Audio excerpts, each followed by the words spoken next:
Intelligence and artificial intelligence.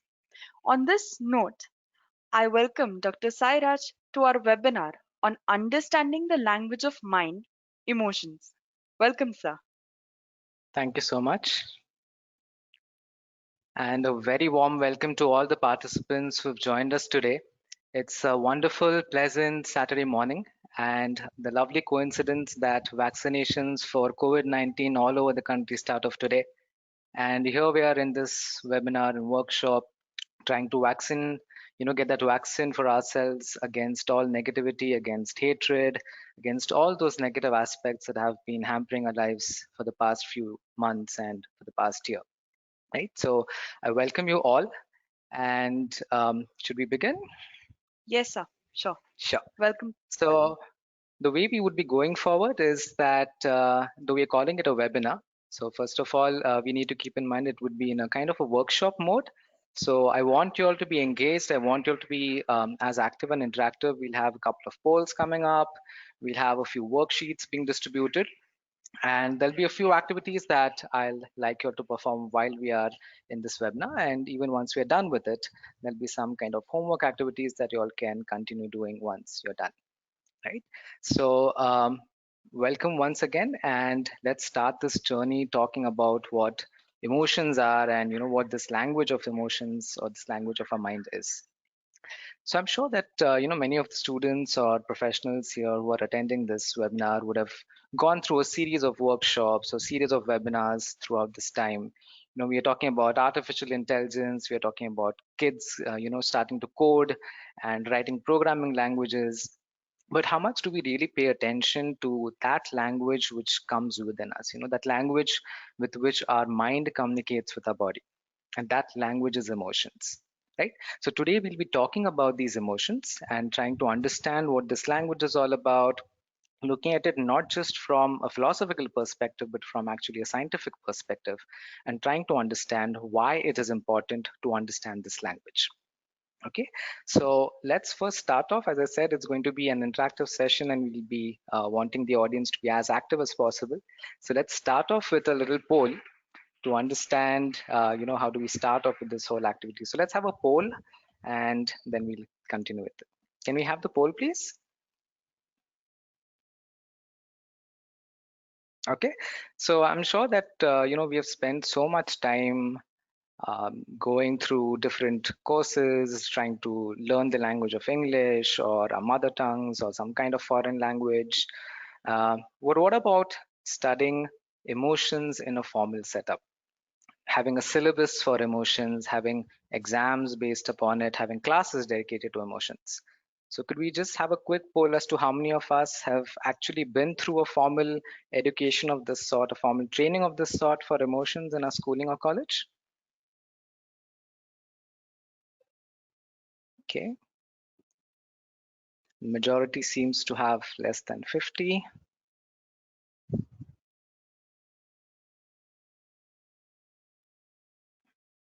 Okay, so there's a vast majority that has spent less than 50 hours on trying to understand emotions, right? And something that is very basic, something that is an integral part of who we are as human beings, our emotions. And we have spent barely, about 50, 100 hours upon it, trying to understand them, trying to learn them formally. But other languages, other foreign languages, we're so interested to learn about it. We are so interested to know about it. So I think it's a good beginning that we are starting to discuss this today, and it again won't be a sufficient enough discussion because you can't learn any new language in an hour, but it's good enough to start this journey, and possibly we'll continue this journey of trying to learn this new language over a period of few months, right? So let's start off and see what are the topics that we'll be discussing today. Can we have the next slide, please? Okay. So first of all, why emotions matter, right? Why is it that we are having this workshop? Why is it that we're talking about emotions? The world is moving at a fast pace. We're talking about tech coming into all our lives. If we're talking about artificial intelligence taking over, then why are we going back to something like emotions? Okay, so we'll try to understand why it is important. We'll talk about a few interesting studies that have been done. We'll then try to understand what is really negative about negative emotions. Are they really bad? We'll try to understand the different layers of emotions. And then Any discussion of emotions or about our behavior is incomplete without the discussion about thoughts, right? So thoughts and emotions go hand in hand. So we'll be talking about this whole chain and that whole process that we'll be understanding. And then we'll just take up a few tasks that I want you to perform as we are in the session, and then probably continue with the remaining of the task later on. Okay, so let's start off with why emotions matter. Can we have the next slide, please? Okay. So what you're seeing in front of your screen are two athletes who are part of the Olympics, and they lost the last point, and which means that they lost the medal. And what you're seeing are their expressions after this whole incident. You would see that they hail from two different nationalities, but in terms of the expression of that emotion of despair, that losing that match, losing that medal, you'll see that the emotions are almost identical, right? The way the facial muscles are placed, the way the eyebrows are bent, the way the eyes are, you see that ridge near the nose. So all of these aspects you'll see are quite similar for both of these. Okay. Now you would say that this is something that we probably learn. As children, we learn to see people around us. We learn to see our parents around and how they emote when they're sad or when they're happy, and that's how we try to understand how we change our facial expressions when we feel a certain way, right?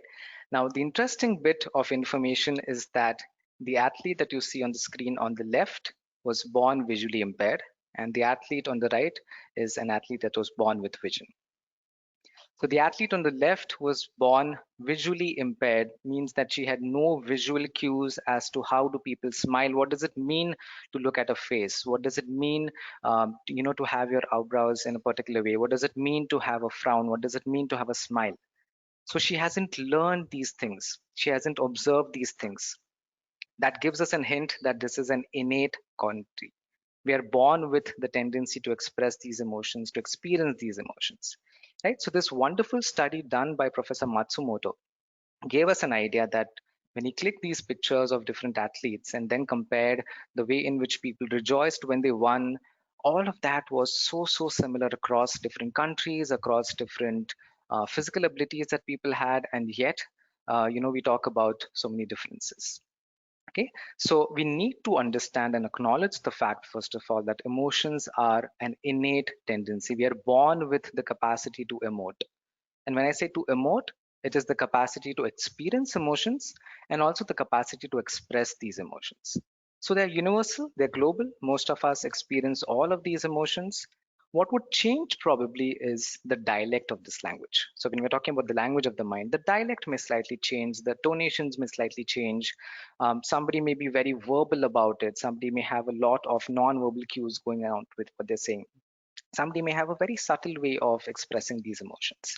So those aspects will slightly change from country to country, from culture to culture.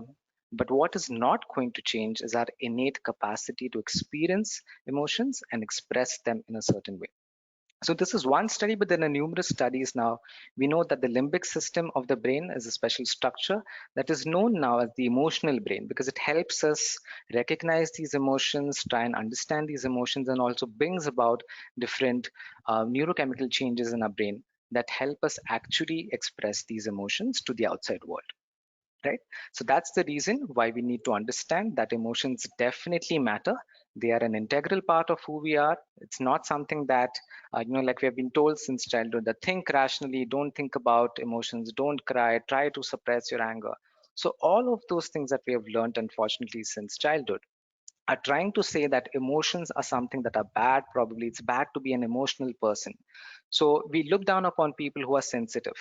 And the irony is that as psychologists, we trained for years and months to try and become as sensitive, as empathetic towards people so that we can understand their emotions. Right? So we need to acknowledge it at the onset itself that emotions are integral and we need to accept them as an innate part of us. Can we move forward? So as I said, we'll be having several tasks, and the first task is about emotional literacy. Now, what do we mean by emotional literacy? We have been talking about literacy in different aspects. We speak about literacy in terms of being able not just to write, but also we talk about financial literacy, we talk about digital literacy now, and everybody's talking about this literacy. But what about emotional literacy? How good is our vocabulary with emotions? How good can we express these emotions? Can we identify them? Can we label them? How good is our vocabulary about it? Right? So when we're learning any new language, like you would remember as a child, the first thing that we start off is by learning the alphabet. Then small words, then a little sentence formations that we have. And then much later, we talk about coming up with prose, coming up with essays, trying to critically evaluate poetry, and then understand that language in the fullest sense, right? But with the generation that we are, we want quick results. So we really want to have a crash course in everything. But that's not how things work, right? So we'll start one step at a time. First, try to build our vocabulary about emotions, trying to understand these labels, and we'll soon see why that's important actually. Right.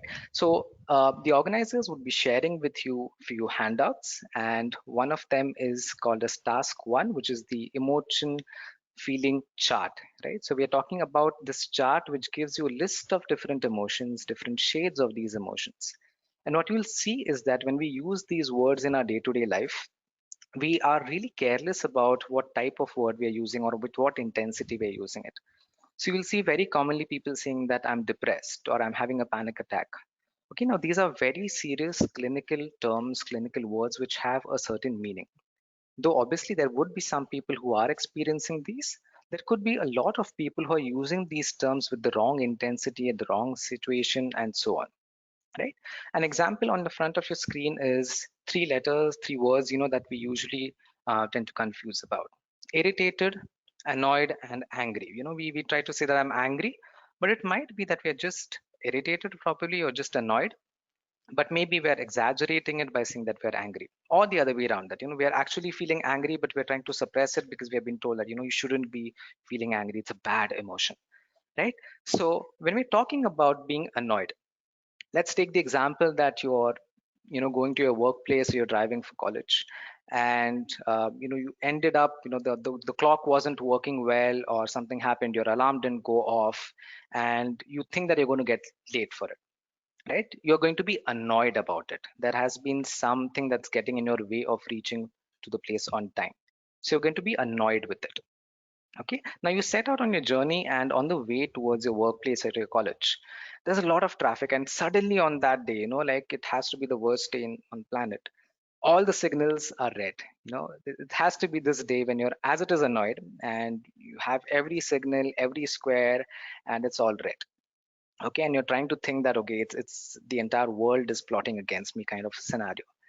So this is something that is going to get you irritated. It's something that's happening repeatedly, but it is happening after annoyance, right? So you're already annoyed, you're entering that situation with that mood, and now you're facing this repetitive kind of obstacles, and that's going to get you irritated.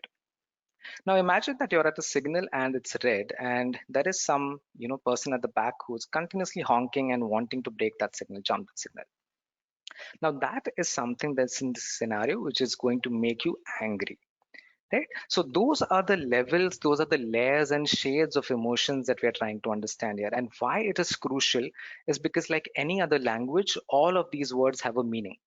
And when we say it has a meaning, not just for us in terms of communication, but when the mind is trying to communicate with the body, when we label it as anger, there are certain chemical reactions that start off. When we label it as just annoyance, there are some milder versions of those chemical reactions that start off.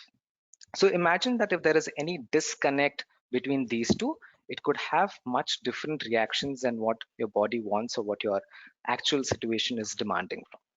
Okay, so this sheet will be shared with you. Please go through this sheet. We should thank 6 seconds for developing this sheet for us.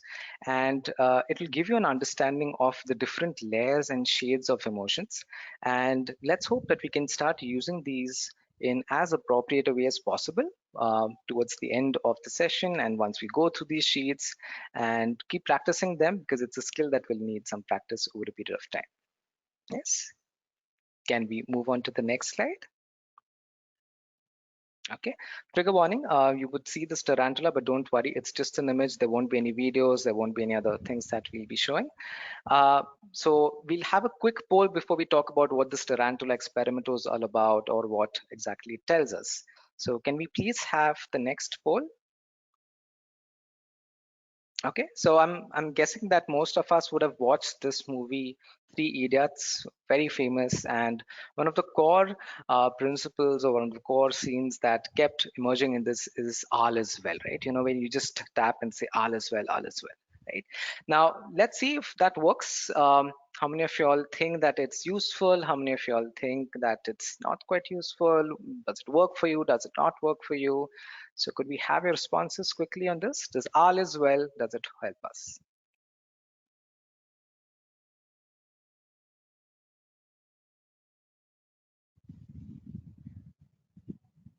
Okay, so the majority says yes. We are in with Amir Khan, and we say that yes, all is well definitely helps, right? And that was the understanding of most of the theorists, most of the researchers when they were trying to understand how emotions shape what we experience in our environment around us, right? So we feel that, you know, just calming down, just trying to tell your mind that, okay, everything is going to be fine. It's not something that's serious. Things will actually be fine, right? But we're about to see that there is something that is hidden within our brains, and the research tells us that actually this may not be really helpful, especially in the long run. Okay, so this tarantula experiment is an interesting experiment that was conducted in UCLA in the psychology department. And what they did is they identified a group of about 88 participants, all of whom were afraid of spiders. We do not know whether it was the level of arachnophobia, but they were scared of spiders. They were afraid of spiders. Right now, these 88 participants were then divided into four groups. As any researchers who are attending this would know that you need to have an experimental group, a control group. So that's how the study went on.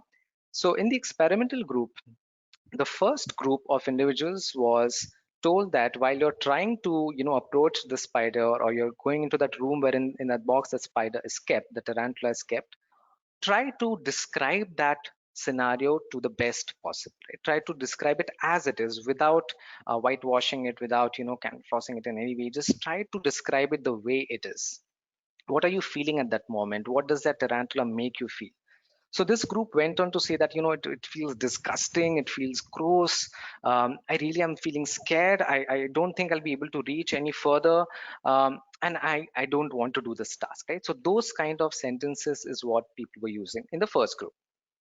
The second group, kind of that all is well philosophy, wherein they were trying to say that, oh, things will be fine. I know this is scary, but I'll manage, or it's just a tarantula. It's there in the box. It won't do anything to me. So those were the kind of sentences that the second group was using. The third group was asked to use some random descriptions, maybe just talk about the weather, or talk about what they've been doing right now in their lives. So something that was completely disconnected to the task of reaching out to the spider. And the last group, the control group, was not supposed to see anything. They were just supposed to try and reach closer to the spider and see if they can actually go on to touch it, right? So these were the four groups: description as it is, genuine feelings, kind of the second group talking about how everything is fine, nothing will be bad. Third group talking about something completely random, and fourth group not talking about anything at all. Now, these participants were then called after a few days, and you'd be surprised to know that when they were given this task again, it was people from the first group who had genuinely described how they were feeling and all those emotions that went on. They were the ones who could go the closest, and some of them actually went on to lift the spider and put it in their hand as well, right? Though they were experiencing that emotions, they were able to do this. Whereas the group that was trying to, just pacify themselves could not go as close, and so on, right? So what does this tell us? The brain is trying to communicate with the body. When you see that spider, and if you're scared of spiders, any other thing that you're scared of, there is a lot of physiological reaction taking place. Your sympathetic nervous system is aroused. There'll be perspiration, your heart rate will increase, your palms will start sweating, your pupils will dilate. So all of these physiological reactions that are taking place are happening naturally. You are not controlling them. It happens at an instinctual level. But what you're trying to control is by saying that no, things are going to be fine. You're trying to fool the brain into thinking that, okay, it's going to be fine. But now the brain is in a dilemma. The body is telling the brain that there is something that's wrong. It's a kind of a flight or fight scenario. Your survival might be threatened, or there's some harm that's there from that particular creature there in the box. But your mind, you're trying to say that, no, it's going to be fine. It's going to be fine. So there is going to be a disconnect between these two things.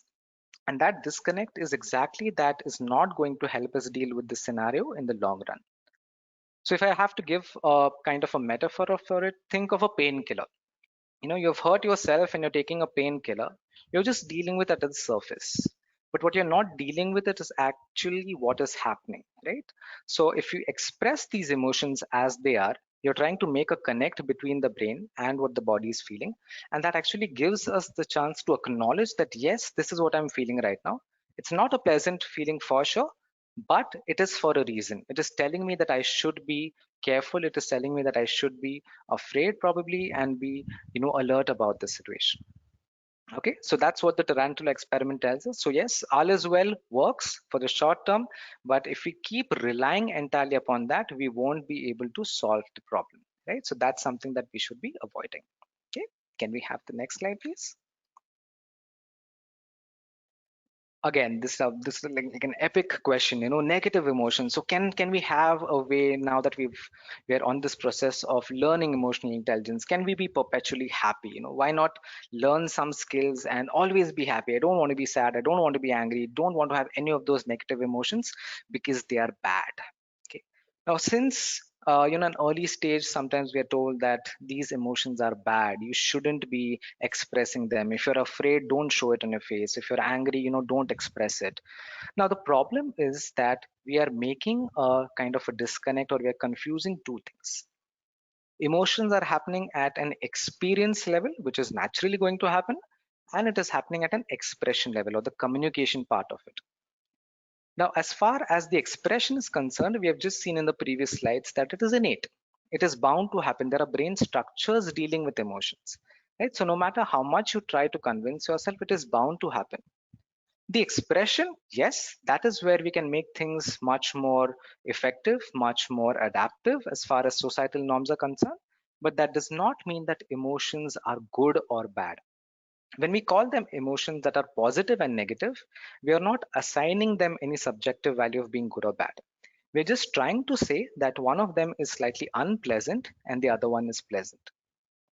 For all of those who are probably into data mining or have heard about this, and we keep saying, you'll have those YouTube advertisements also coming up every now and then, machine learning and data learning and big data and data analysis, all of this is like the new fuel. Data is the new fuel, right? So we are talking about data, and we forget that our emotions are the most crucial data for us. So emotions are nothing but data. They're telling you what is happening in your environment, the external environment as well as the internal environment. They're telling you what is happening within you. And if you try to neglect this data, that's not going to help, right? Like all researchers would know, wherever we are talking about a hypothesis, data, if it's supporting the hypothesis or going against our expectations, it is still useful for us. It is telling us something. So even negative emotions are telling us something, right? So when you open that sheet for the emotoscope feelings chart, you'll see that there is a column given for purpose. So when we talk about anger, what is anger telling us? That something is blocking my way, something is stopping me from reaching out to a place that I want to go, and I need to deal with this. It motivates you to deal with that. What is fear telling us? That there is something that could be problematic, there's something that could be a problem for us, and we need to try and understand and deal with it, right? So this is something that we need to be careful, and we'll try and experience what these purpose of these emotions are. Okay, so we have spoken about the vocabulary of this language. We have tried to understand what these words mean, and we are slowly forming these sentences. And now, like in any other language, we are trying to get into a little more details, a little more technicalities of it in terms of trying to understand the different layers of emotions. Okay, so when we use metaphors in English or we use phrases in any other language, do we always mean what we say? The same applies to emotions as well, right? What you're hearing at a superficial level, what you're reading at a superficial level, may not be the entire truth, may not be the entire data. And so it's crucial for us, especially when we talk about social beings like us, it's crucial that we try to understand the intricacies of these emotions. Okay, so let's say that a friend or a colleague of yours is really angry, really upset on, on a particular day, and you're trying to talk to them, but they come across as being very angry, right? Now the usual reaction will be, okay, this person is angry, let me not spend my time possibly, or let me try and understand why this person is angry. Or if you know the person, you would say that probably, okay, I think I'll just let that person be for a while, and that should work. Depends upon how, our reactions and our experience with that person has been. But we try to see only that anger, what is visible on the top of the surface. What we can see from that overt behavior is this anger that we're talking about. But could there be something below this anger? Could there be some other emotions that are the actual root cause of what you're seeing outside as an anger expression? And that's what we need to try and be more empathetic about, right? It's going to take time. We'll have to first start off with trying to understand these emotions within ourselves, and then try and understand them within others, right? But when you say that somebody is angry, they're behaving very angrily, or had a temper tantrum or an outburst in the office or at the workplace, it could be that, this whole situation of the pandemic and the lockdown, all of this has been causing a lot of frustration to them. And where does this frustration come from? It could be possibly because of some form of guilt, that they weren't able to perform as much as they wanted to. They couldn't, do certain duties for the family as they had wanted to. That could be the kind of guilt that's actually leading to this frustration time and again. And where could this guilt be coming from? Why do we feel this guilt about not having performed to our best? There could be some form of fear. Would I fail as a student? Would I fail as a teacher? Would I fail as a practitioner? Would I lose my job? Would I fail as at having those connections that I had with friends because I haven't been able to meet them? Right? So there could be that very basic emotion, very strong emotion of fear underlying this particular guilt, which could then go on to build upon into frustration, and which could then be reflected. What you're seeing outside is just the anger of it, but there could be several layers of this. Right? So that is something that we need to understand. That is something that we need to acknowledge and try to understand as to what these layers could be. And that will come when you give time to it. It's not going to come suddenly. You can't just ask the person directly. You'll have to observe what has been happening, and that's when it will come, right? So now that we're halfway towards about this session, about halfway towards this, and slowly moving one step forward, let's try and understand now how all of this is also linked in some way to our thought processes. Okay, can we have the next slide, please? Okay, so it's ironical how, you would come across this comic series wherein there is a brain and a heart, and they're talking to each other, and the heart is saying, okay, let's go out and play. The brain is saying, no, it's the virus outside, you can't go out, you have to be rational, you have to be practical. So time and again, be it poetry, all of those who understand Hindi, we say dimag se socho, dil se mat socho. So time and again we're trying to tell ourselves that the brain and the heart are two different things, they function differently. Emotions and cognitions are two completely exclusive things. You should put them in airtight bottles and keep them away from each other. They shouldn't mix in any way, and they shouldn't be interacting. And if you have to be successful, worse, that's the worst kind of an assumption. If you have to be successful, keep your emotions, throw them out of the window, and just focus on something that is rational, something that is practical. Okay, now you'll see that this soon becomes irrational in a way, because the whole focus of the way we deal with our environment is a combination of thoughts and feelings. Okay, let's take an example. There was all of those who have been into online classes or online sessions or work from home kind of a scenario. Imagine that there's some meeting or some session that got cancelled because of some technical reasons or because of some reasons, right? It got cancelled at the last moment. There is just half an hour left for it, and the organizers declared that this session is cancelled. Now, there would be some people who would be thrilled. They would be excited about this. They would be happy that, God, we got one off day, good time to catch up with friends, probably watch something on Netflix. Didn't expect this break, and we suddenly got this extra break, right? Some people would be excited about it.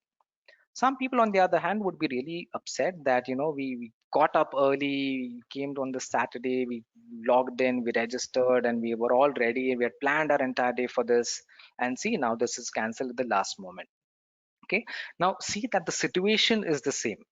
The situation is not positive or negative. The situation is going to be neutral. It's that person's interpretation of that situation which can either make them feel pleasant or unpleasant about that, right? So our thoughts are going to lead and create some feelings, and both of these together are going to lead to what we behave after that. So probably somebody will, post angrily about it on social media, and that could be the behavior. Somebody would start looking for Netflix online, or somebody might, order pizza or go out with friends wherever it's safe, and so on, right? Now, this behavior is what we are seeing, but what we're not seeing behind that, what's happening behind the screen, is actually the thought and feeling interaction. And remember that it's an interaction, it's not just a one-way flow. Now, let's say that you spend time on Netflix, and then you suddenly really realize that, an assignment has been pending. That's going to start off a new thought process, right? And that thought process will give you new feelings, and those feelings will lead to new behavior. So it's going to be a continuous chain of things that are happening one after the other. And the funny part about this chain is that if it starts off at a neurobiological level, once your hormones are released and the emotions start off, it's going to be a cycle that will take some time to be back to normal, right? So if you have to intervene, and if you have to make sure that you're in control of what's happening in terms of the cycle, it will have to be much earlier. And that's the reason why we say that if you have any such confusion, pause, take a deep breath, try to think out what's happening, try to make sense of the data coming from the environment, which is objective, data coming from your own feelings, your body language, try to see what your body is telling you, and then make sense of this data, put it together, and then decide how you're going to plan out this behavior. Is it going to be possible always? Probably not, right? There are certain things that we have to react very instantly. There are certain times wherein we do take certain time to react to things, right? But over a period of time, because we have been experiencing this since childhood, we form what is called as a pattern. There'll be a pattern of how you react. There'll be a pattern for what you see outside, and then how you react to it in a certain way. If some things have not worked in the past, those patterns will change. You'll wake up a new pattern, and then you'll start having this consistent kind of a pattern of dealing with certain people, certain situations, or certain things in your life, right? Now, this pattern over a period of time, when once it becomes like a complex structure, is what we in psychology name it as personality characteristics, right? But that takes up some time. But if you're just trying to understand your behavioral patterns, your learning patterns that have come up over a period of time, as I said, this is going to be interactive. So I would like you all to take a sheet of paper, um, some writing material, and write down this statement of when. Think of some event that has recently occurred or keeps happening and has some connection with your life, and then write how is it that you react to it. Okay, so when dash, write about the event, and then I react in a certain way, right? So it could be different. People react to different events in different ways. So I want you all to take a sheet of paper and write down the statement of when dash I dash, right? Try to list down as many as possible, not just now, but after we are done with the webinar, and probably after the question answer series also. Just try to uh, write down as many as of these sentences as you can, and then see whether you yourself can identify a particular pattern in this. When you're talking about the reactions, is it more of the feelings that are coming up? Is it more of the behavior that's coming up? Is it more of the thought processes that are coming up? So once you identify your pattern, which will be unique to you because you're a unique person, so no two people will have the same pattern of dealing with things, right? So you will identify your pattern of what happens when there's a certain thing. When parents, have issues with parents, how is it that I react? When my boss calls me, how is it that I react? When friends are not picking up the call and it's something urgent, how do I react? When there's traffic at the signal, how do I react? Right? So just list these basic day-to-day things. It doesn't have to be something serious or something crucial. These day-to-day things, try to see what is the pattern that you are following. the pattern between thoughts, feelings, and behavior. Okay, so this is what we'll try to identify. And once you're able to identify that pattern, that is going to be your style of speaking this language, right? And that's where we'll probably see that, certain things are not grammatically correct, certain things are grammatically correct. The way we do it with any other language, we can then think of what needs to be slightly corrected so that it becomes much more effective. Okay, but that will happen only if we identify our pattern. Okay, can we move on to the next slide? This is another task that I would like you all to do. Again, as I said, this sheet will be shared with you all. It's what we call as the anxiety balance sheet. Now, I'm not from a commerce background, so any accounts people trying to tell me, no, this is not the way it happens. So apologies at the onset itself. But the accounts person would probably tell you that, your credits and debit column has to balance. That's when you see that it's a balance sheet, that everything that goes in, all the expenses and all the income, all of those things have to balance itself out, right? Now, the last year has been something that has put most of us off this balance, right?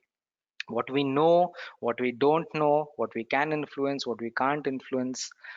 The column on the right, the column with that red tinge, seems to be much heavier. We are clueless when things will be fine. We are clueless how 2021 will be. We have new viruses coming up. We are not sure as to when the vaccine will reach us. Though it started off today, when will it reach us? When will job markets will be fine again? When will students be able to go back to campus? When will teachers, be done with this online kind of a conference setup? And we're talking about a lot of what if and when things will happen, right? So this is the aspect of worrying about the future, which in more scientific terms is what we call as anxiety. So when you look at these four columns, once the sheet is shared with you, you can try doing this with any aspect of your life that you're currently anxious about, that you are not sure about. There's a lot of uncertainty in future. Okay, so there are four quadrants to this sheet. The ones on the left are, or the green quadrants are your credits, something that will help you better deal with anxiety. The ones on the right, the red ones, are what will add to anxiety. Now, again, remember, we are saying that anxiety is not bad, right? All negative emotions are data, but it becomes difficult if one of the, the balance is skewed completely off track. Okay, so we would try to maintain that balance. So things that you know, what are things that you know? Let's say it's about the vaccination. What are the things that we know about the vaccine? Just try to list them out. What are the things that we don't know about it? Okay, just try to list it down. Things that you can influence. Now, can you influence the effectivity of the vaccine? Can you influence when the government will start actually thinking of this particular population cohort? You can't influence those things, right? But what is it that you can influence? Wearing a mask, taking care, making sure that your hand hygiene is in place. All of these things are things that you can influence, and things that you can't influence, right? So once you've filled up these four quadrants, just try to see in the scenario as it is that balance skewed? Is it heavier on the right hand side, which means that it's probably making you anxious? And then think, can something be changed? Things that I don't know about the vaccine, can I read up about it, not on WhatsApp University, but on, by asking few of my medical friends from the medical profession who actually know about it? Can I read more about it from the WHO reports that at least time and again? And that would help push certain things from that I don't know column to things that now I know. Same thing with something that you can't influence. Okay, I can't influence when college will start off. I can't influence when I'll be teaching as usual, when my students will be in front of me. But what is it that I can influence? I can try and make my online classes more engaging. I can try and make some offline content for them. So you'll see that soon that you're shifting things, and then the balance will again be maintained, right? So this is a task that you can try at any point of time. If there's something that's leading to a lot of anxiety, leading to some kind of distress, just try performing this task. Can we have the next one, please? Okay, now this is another one. You remember that in the few slides before this, we spoke about how thoughts are crucial and how they determine how we feel about things. right?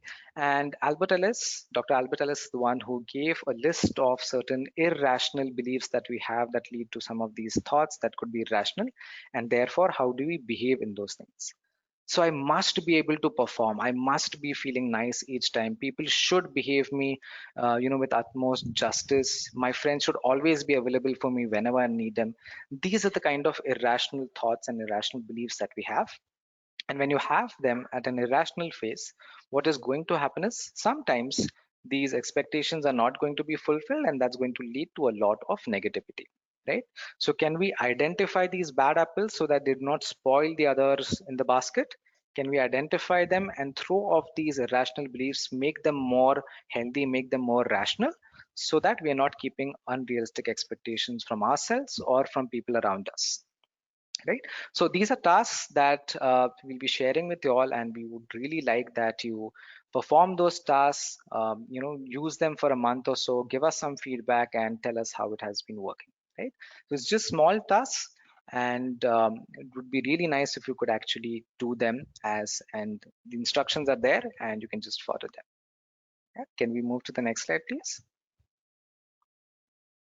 Okay, so we always want to know what the secret recipe is, right? Now we have attended a 1 hour workshop, we have attended a 1 hour webinar. You cut all the technical aspects of it. Just tell us finally, how do I, what's the secret recipe for it? How can I be more emotionally intelligent? How can I be, happy most of the times? How can I deal with the negative emotions? How can I maintain that balance throughout? Okay, so the first thing, like we said, it's a biological process, it's a neurobiological process. So the first thing that we need to do is pause. We need to stop for a while, we need to introspect, we need to see how is it that our patterns are playing out. Are they adaptive, are they maladaptive? The lockdown has in fact been a good time to introspect, spend some time with ourselves, with family, and trying to understand what these patterns are. So this pause is important, right? So try and pause. If there's any moment wherein you are identifying that, now I think I'm getting really irritated with someone, pause before you say something, pause before you do something. Just try to understand the situation to its fullest and then try and react to it. Okay, the second thing to remember is that this balance that we are talking about throughout, it's just a state, it's not the destination.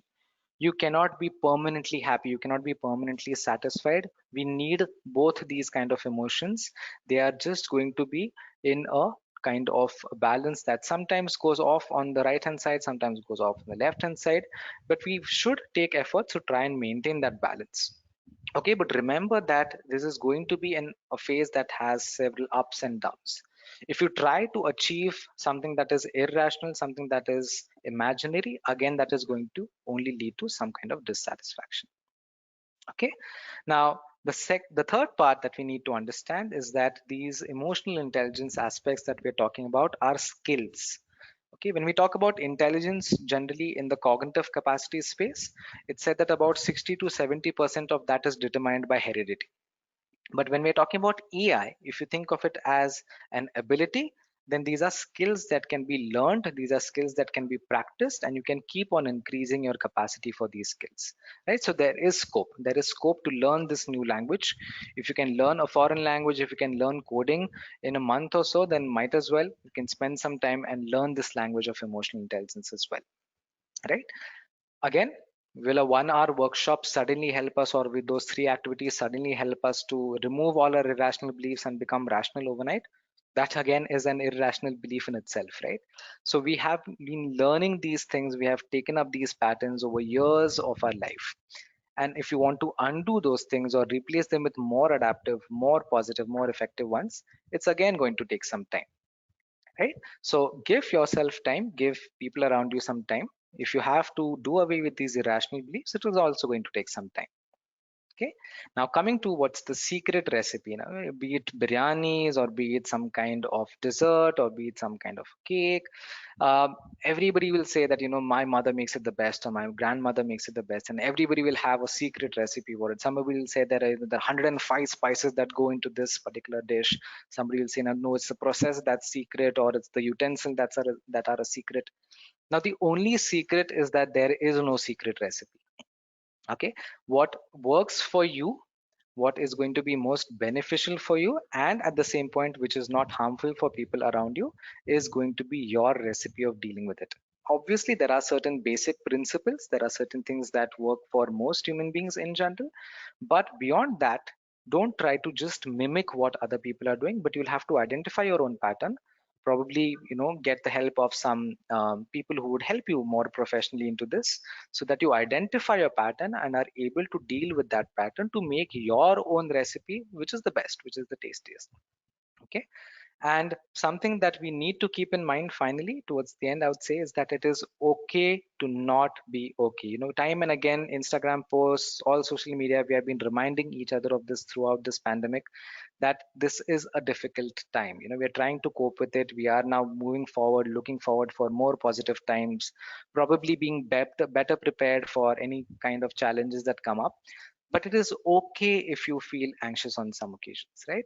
So seek help if needed, seek professional, authentic help if needed, and don't feel bad about not feeling okay. It is fine to also feel okay. Okay, so that's it from my side. And Devika, you could tell us if you could have questions coming in now. So, Sure, sure. We already have so many questions. So I'll just start with the questions now. sure. Okay, we have a question on anger management. Aritra Mujumdar, he's asking how we can control our anger in corporate sector or maybe in a company is what he wants to know. So, Okay. Yeah. So, see, there are three, four things that we need to keep in mind when we're talking about managing any of these emotions, right? Be it the positive ones, be it the negative ones. Now, anger is telling you that your goal is being blocked. Okay. So you need to first identify that what is the obstacle, and anger is motivating you to first identify that obstacle that's stopping you from reaching a particular goal. So let's say that you're looking for some good promotions, you're looking for some kind of development in the organization, some growth in the organization, but there could be a few people or few processes that are an obstacle in your place. Right hmm, now, what is it that I can influence about this? What is it that I can't influence about it? I obviously cannot have irrational thoughts that I can influence everything. So I need to first identify if this is an obstacle, how do I tackle this obstacle? Okay, so that once you've identified that this is the reason why I'm feeling angry, then comes the second part of how do I manage it. Now managing is happening not at experiencing the anger but at expressing it. So how do I express this anger? So first of all, remember that anger is not bad, but the expression of this can be healthy or unhealthy, both for yourself and in a social setup. It can be harmful for you at the organizational level, at a professional level, as well as at your health level as well, right? So being assertive and being aggressive, these are two things that we need to draw a line between. If there is hmm, something that you need to communicate and that anger is motivating you to communicate, you can be assertive, you can be polite and still communicate those things, that this is something that I didn't like, probably sir or ma'am, this is something that I wanted to do, so can we just discuss and think about a solution in which I could do better next time. But if you take the route of aggression or anger, then what is hmm, happening is you're only aggravating the social situation that will follow. So management is not happening at anger level, but at the hmm, expression of anger. It's the language, right? So right, speaking formally versus speaking slang. It's hmm, as simple as that. It's the expression part that you need to manage, not the feeling itself. Try to understand why that feeling is there, and then see which people, which things are leading to that anger. Then you'll hmm, think of solutions for it. right. Okay, so in relation to that, we have another question from Biswa Debarma. How do I get rid of negative emotions? Mhm. Okay. Uh, I don't know if this is in the company setting or in life, but he wants to know how to get rid of negative emotions. Okay. So, let's leave. If I was a nutritionist and I told you, from today, stop all oil, stop all spices, just have boiled vegetables throughout your life. Okay. Because that's healthy, that's happy, that will make you feel happy. Does that work? We need some kind of spice in our life, we need some kind of mixtures of taste in our life, right? So like I said Yeah. at the beginning, at the outset itself, negative emotions are not bad, they are just different type of data. So we don't have to get Mm, rid of them. They are friends as much as they are the positive emotions are our friends, right? So the positive and negative is not about being good or bad. Negative emotions are just telling us something, and we need to try and hear out what they're telling us. So if Hmm. fear is telling us that there is something that I need to be alert about, it's good information. If you're not afraid, when people fall off the cliff when they're taking selfies and we read it in the papers and then we laugh, if you're being stupid of this sort, if you're not taking care, then obviously an accident is bound to happen. Now why is it Hmm. that we're laughing at them and we're saying that they aren't afraid? Now, fear here would have actually helped them be more alert, be more cautious, right? So, negative Hmm. emotions are not to be forgotten, not to be removed from life. They are very much important. It's about how you use that data. Hmm. Okay. Um. So okay. So if you're talking about negative or bad emotions, as we say, Hmm. so stress or getting strained is another form of bad emotion. Like we say, we are very stressed at work. So we Hmm. have a question from Srinivasa, Dr. Srinivasa. He says that stress and strain, how do we deal with them when you are at a managerial level, say, if you are in policy making, decision making, then how do you deal with the stress and strain? Because at that time you don't have to think only about yourself. You have to think about Hmm. maybe 50, 100, whatever, 500 people at a go. So how do you deal with that kind of stress? Okay.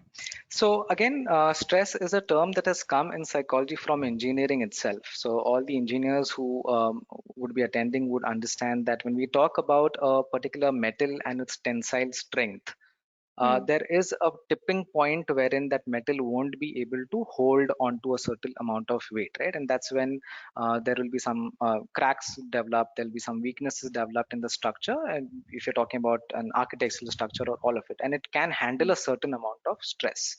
The Hmm. same thing works when we're talking about our minds and the amount of stress that we can take. So when we're talking about stress, it definitely leads to a lot of physiological changes. And again, we need to understand why it is happening rather than directly jumping to how we can manage it. Okay, so if we can understand what is causing the stress and how is the recipe that works for me. So does a jog work for me? Does listening to music work for me? What is my recipe of dealing with stress, which I've identified after trying out various things? Once you've identified that, definitely giving yourself some time, taking time off that work or off that thought process is something that usually helps people deal with stress, right?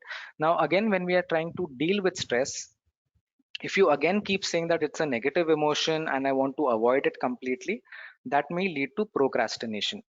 You might try to delay certain decisions, you might want to avoid certain people, you might want to avoid certain situations, and that's only postponing the problem, which might in fact intensify it, right? So it's not about procrastinating it, putting it aside. It's about how do I deal with it more effectively, and that will come from your own ways of doing it. That's why I said that there is no secret recipe for it. So meditation, studies have shown that it definitely works. Light exercising definitely works. Healthy lifestyle and healthy food definitely works.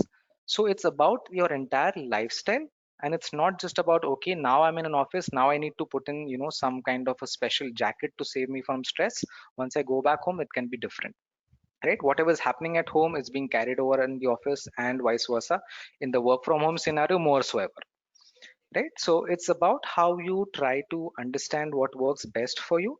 For some people, taking time off works. For some people, sitting with people, discussing with some other people, with friends, as to this is the scenario, how do I deal with it, that is something that works, right? So you have to see where you're getting this data from, which Hmm. data will be useful, and how do you work with it.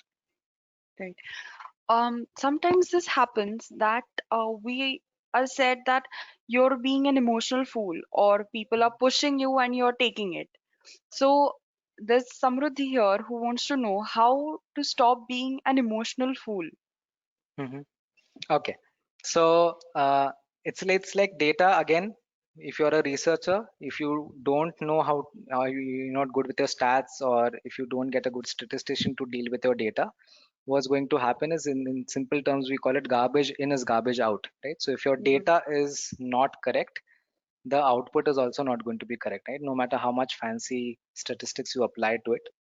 The same way, when you're trying to get this data from people around you, there'll be some data that will be authentic data, good data that is giving you feedback, that is helping you grow, become better as a person.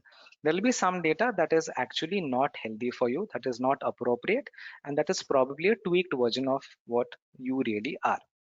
Right, so first of all, we need to have a filtration process to identify which people are giving us genuine feedback, what is it that people are genuinely wanting to tell us, and only that data needs to be put into our system.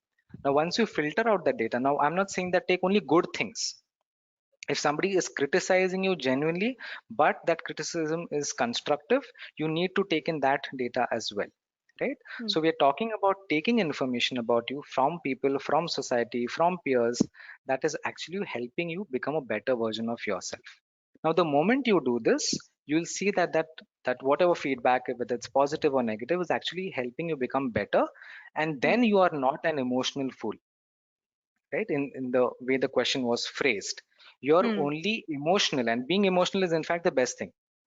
Otherwise, what's the difference between you and a robot?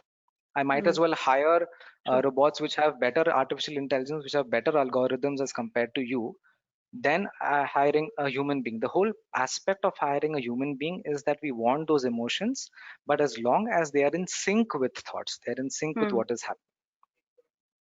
Okay, Right. so don't So feel bad about being emotional, but make sense of the data correctly and then use it to your benefit. right. Um, Also, at times we feel that we are being cornered, or people are gossiping, as we say, Mhm, or talking about us behind our backs. And even if they don't do it to our face, so that is not a data. That's not a direct data that we receive at mhm, times. But still, there is some input that goes in our brain that we know, okay, there's someone talking about us behind our backs, and it's definitely not a good thing that they are talking. So how do we deal with such kind of stress or such kind of emotion at that time? mhm. Okay, so I think one activity that most of us would have done during this lockdown is cleaning our cupboards, cleaning our drawers, cleaning our homes, so reorganizing our workspace. And what we do is we find certain old things that we cherished, some really lovely memories that came up. And we Hmm. also find certain things that were just lying there for years, completely useless and just taking up space, right? What do we Hmm. do with that? We collect all that junk, we call it junk, and we put it into the trash. Right, be it Yes. your mails that you delete them permanently, be it your files that you don't want to delete them permanently. The same is what you're supposed to do with this gossip. Right, see, first of all, we are being bombarded by so much information. Why do you want additional information and add more stress to your lives? Try to make Hmm. things simpler. Keep your workplace organized, keep your life as organized in the same way. If people are gossiping, that's nice. It's a good entertainment source for some people. We ourselves gossip sometimes, right? So you need to take it in a lighter scenario. First of all, not Hmm. every WhatsApp message is true, not every Insta post is true. The same way, every gossip is just some expression that people want, right? Everybody has the right to express. Now it's Right. up to you whether you photo frame it, make a nice album of it, and keep it and cherish it for your entire life, that this is what this person said. Or it's up to you to decide that, okay, I think this is what the person said, but I don't see any use of it, it's trash, I put it into the recycle bin. Okay, so we have Right. very limited sources, we have very limited life. With all of these viruses, probably the life expectancy would be even lesser. So please do not spend time upon unnecessary information, unnecessary inputs. Recycle it Hmm. and use it for good things. Definitely. So, okay, in relation to the unnecessary data that we have a question which says that kindly guide on how to deal with uncertain situations, unwanted situations or people. Is there Mhm. any mechanism to keep calm in such unwanted situations or people? Okay. Yeah. So uncertain, I'll first talk about uncertainty, then we'll go to unwanted. Hmm. When we say uncertainty, the whole aspect of it is that you don't know what's going to happen in the future, right? Hmm. Now, I talk about it in terms of time. Hmm. So right now, let's say it's about past 12, and I'm thinking about, okay, now will there be traffic when I go back home from this office? And by the time I'm thinking about it, what possible routes can I take? I've spent 10 more minutes here. I've lost my present, it has now become past, and I'm still worrying about the future. Okay, so if you keep worrying about the future, that is not going to help you. If you actually can prepare yourself better, okay, I have this worry that will I reach home on time, will there be traffic, what can be the most probable way, or what can be the alternative routes that I can take. That's a logical way of thinking about future, and I'll be less confronted with further uncertainties when I actually start my journey, right? But if I just keep thinking that, oh, I think it's going to be traffic today, I think I'm going to get late today, just those thoughts are not going to help me deal with that uncertainty, right? So your actions have to be practical in those sense to deal with it. Now, in terms of unwanted people, which is a completely different question in that sense, again, these unwanted people probably may be people that could be useful in the future. So rather than saying unwanted, we could just say that right now these people are not something that is contributing positively to our lives or contributing to our growth at this moment. What do we do with them? What do you do with pop-ups that come on your screen, when you're watching YouTube and you have these ad that comes up, or you have these billions of notifications that come up? We skip them, right? So that's something that we have to do with these people also. Rather than spending your energy, spending your resources, engaging your emotions into having some kind of a conflict, trying to retaliate, trying to again have that to and fro communication, you can just probably skip that communication, have a usual kind of a formal professional relationship with that person, but nothing beyond that. So once your emotions are not invested, you won't feel drained out of it. The moment you Mm. invest, that's when you'll feel drained, right? If you're investing in shares, True. only then will you have losses. If you're not investing Mm. in that person, you won't feel loss. True. True. So we have a question from Seema. She says that you said that emotions are data. So can we extend this thought and say that data is memory, and from there stems the correlation between emotions and expressions? Your thoughts Mhm. about that? Okay, so that's a lovely, lovely way of looking at it. In fact, whenever we talk about memory in cognitive psychology, we do Mm. realize that those memories get impacted, or those memories remain us with us the longest, that has some emotional connect to it. So all our brain structures are connected, right? Your hippocampus and your hypothalamus and all of these areas are when these emotions then become memories, then move on to your long term memory, from short term memory. So all of this process of storing emotions, whenever there's an emotional connect to it, there's always a way to keep it in the memory, be it a positive emotion or a negative emotion. Again, we're not talking about good or bad, positive or negative, it's about the intensity. Why is it that we remember the first day of college? Why is it that we remember the first relationship? Why is it that we remember the first day of job? Because it was intensely emotional, okay, be it positive or negative. And that's the reason why we remember those details. So definitely your memories are going to be linked with emotions, and Mm. then how you express them, that's again your choice.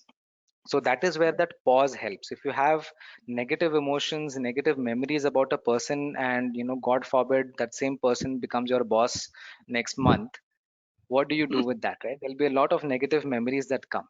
But do you Mm. want to hold on to those memories? Are they going to be useful, or you want to Mm. start afresh and look at the situation as a new one? Okay, that's a wonderful way. Um, we have another question here.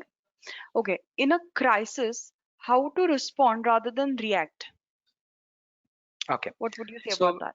when you're crossing the road, and you're slightly lost in your thoughts, or you probably have headphones on, which you should never have, but you're crossing the road and suddenly you hear a car honking.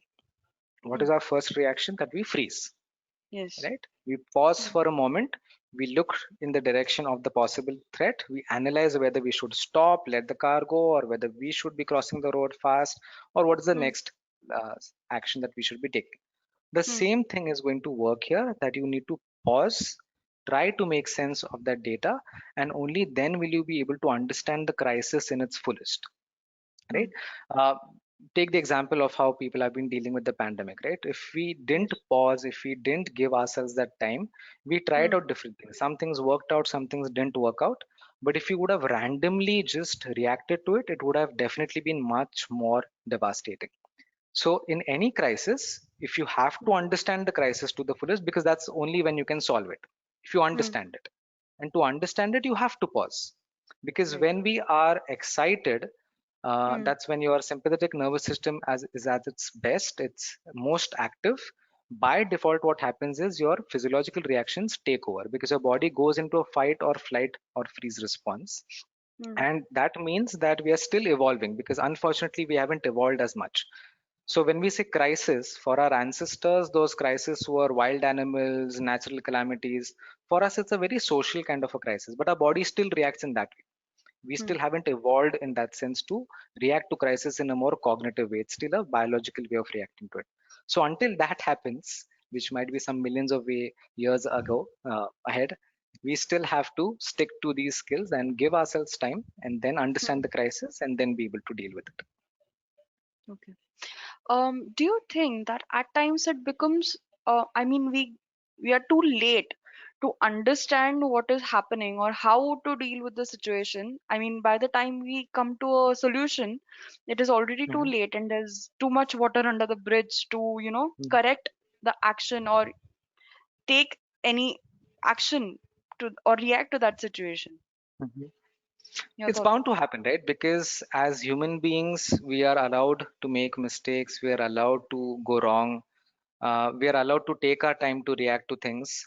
But if you take it as a learning experience, that is what will help us deal with future much better, right? If we keep pondering, as I said, if you keep spending your present on your past or your future, you're losing your present, which will soon become your past, and then you'll Mm, be worrying about that past. So mm, rather than that, can we learn from these mistakes? Can we use them as ways and references of how things could be done differently? Because it's a trial and error process. Nobody was born with a user's manual of how to lead life, right? mm, The same way, we are not having a clear cut plan of what is happening. So we are taking in information, we're learning from it. The mm, problem is when we pressure ourselves to say that, okay, now I'm 30 or now I'm 40 and I should behave definitely better, much more rationally, much more wisely as compared to a 20-year-old or a 10-year-old. When you pressurize yourself with this, that is when you keep unrealistic expectations. It's okay to falter. But if you mm. just talk about being fault, that error, that's not sufficient. If you have to be Yeah. wise, what have you done with that mistake? Have you learned from it? Have you tried, taken efforts to do better? Then you are a wise person. Yeah. Well, as you said that we should not falter, but it has so happened that we've been trained in a way from Mhm. right from our childhood that somewhere mistakes are bad. Mhm. We shouldn't be making mistakes, or if we make a mistake or if we fail in an exam, it's blasphemy for us. Mhm. So, how do you think we should deal with situations like this, or what advice would you like to give us or parents even to how to deal with their children in such situation? So we just need to remember that most of the expensive inventions, most of the delicious recipes that we devour today, all of Hmm. these have come up with some kind of mistakes that somebody created, right? If somebody hadn't curdled milk by mistake, rasgulla wouldn't have been created. If somebody hadn't, instead of thinking of a different shape, created a circle, the wheel wouldn't have been invented. So it's somebody's curiosity, somebody's trial and error, somebody's mistake that have led to certain things. So obviously we want to avoid mistakes. Nobody would say that keep committing mistakes throughout a life. If there's a more effective way to do things, we would obviously choose that. But Hmm. until there is an effective way of doing things, can we try out different solutions and not blame Hmm. people for something that they've taken up responsibility for? So as a Right. parent, if a child wants to try up something and you think that that's not appropriate because you never tried it out probably, can Hmm. you give the child the responsibility that, okay, you're doing this on your own responsibility? I personally do not think it's an effective way of doing it. I'll probably give you one chance within these restrictions of trying it out. I will be Hmm. there in with you in that. If things go wrong, then we'll have to recorrect that course, we'll have to change that course, and then you'll have to accept what my original plan was. But can you at least give them that opportunity to think? Right. Absolutely. Yes. Uh, the questions are just pouring in, but unfortunately, we have a time I know. constraint. Yeah, So we have to stop. But I'm very glad and happy that people are coming up and asking questions. And I would want people to continue asking questions so that we can maybe reach out to them over an email, if that's okay definitely. with sir. Yes. So Definitely. now I think we'll just conclude the session. I would like to thank Dr. Sairaj for coming here, giving us his valuable time and sharing his wonderful thoughts. Also, I would like to thank all the attendees for being present today. And please don't think that this is just one session. This is just the first session of our emotional intelligence series. We'll be having more because we all know emotions are deep, and I don't think our communication or conversation should be, limited to one. So I think we should have more sessions on emotions, understanding what we think and why we think it. So we'll have more sessions in this series of emotional intelligence, and I look forward to all of you then. Thank you, sir. Thank you so much for joining us. I would also like to thank our director, sir, for giving us this opportunity to conduct such a unique session. Thank you, sir. And thank Thank you you so to my much. teammates for organizing this webinar. Thank you all. Thank you so much. Thank you so much. Thank you all.